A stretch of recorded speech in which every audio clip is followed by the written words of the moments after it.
speak for others, but based on what I see now and based on what I'm looking at with respect to the NBA at this point, a lot of people agree with me. So we want people, we would like to request people, you stand proudly for the flag and for the national anthem. In the months since the virus arrived, we've learned a great deal. While this is a dangerous and highly infectious disease, it primarily affects the oldest segment of our population or those with chronic health issues. The United States has the largest nursing home and assisted living home population in the Western world by far. Nearly half of all of the deaths from the China virus in the United States have occurred in nursing homes and long-term care facilities. The median age of those who succumb to the virus is 78 years old.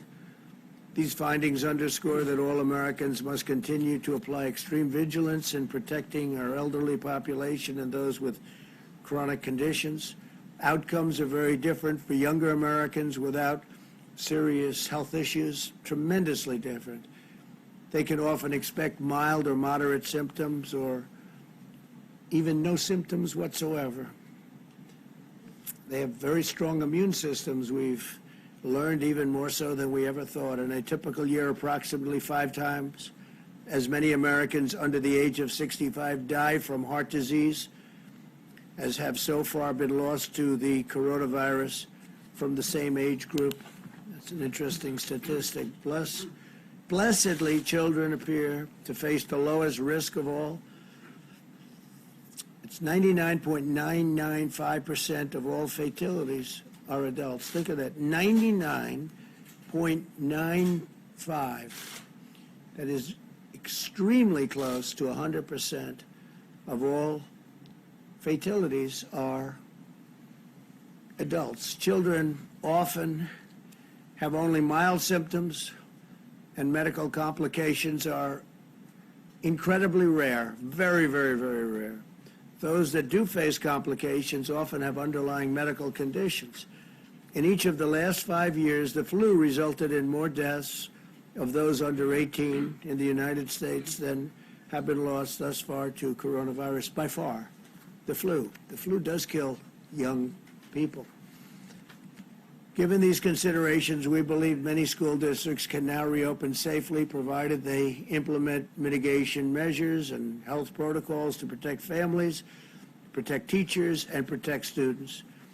All families should be empowered to make the decision that is right for their own circumstances.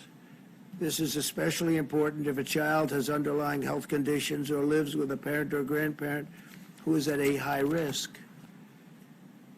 And one of the things we'd like to do is when we make payment to schools, because we spend a lot of money on schools, we'd like to make the payment directly to the student or to the child. And that would mean to the parents essentially, but to the child. We want to follow the child so that if a school is closed, the family can go to another school, maybe in another area, but they can do it, and would like to make that payment. Rather than paying a school that's closed, would rather pay directly. We're following the child, where the child goes, and we want to pay the family, pay the child, and then the family can take care of the cost. And we're trying to get that approved too, but the Democrats don't like doing anything unless it means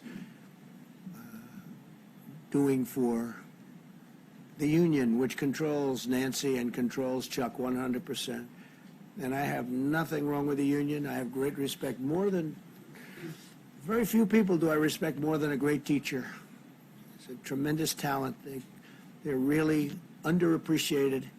These are phenomenal people with tremendous talent. The great ones are among the most important people we have in this country. And they'll be great at they'll be great at charter schools, and they'll be great at, when we talk about school choice, which we'd like to see so that parents can take their children to the school of their choice. That's something we want. We think it's very important, especially in the minority communities. They want it so badly. African American, Hispanic American, Asian American, they want it so badly. But the The two people I mentioned, Nancy and Chuck, they're totally controlled by the heads of the union. I think the teachers like us a lot. We're taking care of our teachers. We want to take care of our teachers. But we cannot indefinitely stop 50 million American children from going to school and harming their mental, physical, emotional, and academic development and inflicting long-term lasting damage. I heard a gentleman today, a great person, some of you were at that meeting, from Harvard, say that every year is $10,000. It's people, they lose a tremendous amount of money in the future.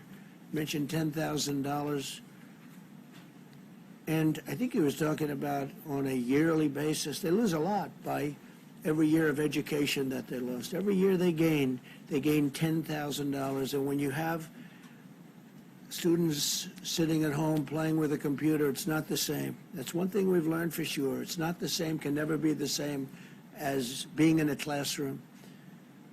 So we want to get our students in the classroom. The American Academy of Pediatrics has released guidance, recommendation, that schools reopen. They said reopen. It said, quote, lengthy time away from school and associated interruption of supportive services often results in social isolation, making it difficult for schools to identify and address important learning deficits. The doctors also warned about the risk of increased abuse, substance use, depression, and suicide. Suicide. The National Education Association recently stated, despite the momentous efforts of educators during the pandemic, online learning has never been an effective replacement for in-person learning and support. So when you sit at home in a basement looking at a computer, your brain starts to wither away. We have a lot of good experience at that just by taking a look at what's happening in politics. Studies estimate that school closures last spring caused the average student to fall 50% behind in math and roughly 35% in reading compared to a typical year. Think of that. Caused the average student to fall 50% behind in math and 35% in reading compared to being at the school, being with your teachers, being in a classroom. We've learned that. We've learned that learning from a laptop is not great. And frankly, we've also learned that telehealth, little unrelated, but it's up 35,000%, and it's been incredible. 35,000%. We'll check that number, Larry, but that's an incredible, but it is. People are staying home, and the telehealth, that has been a tremendous success.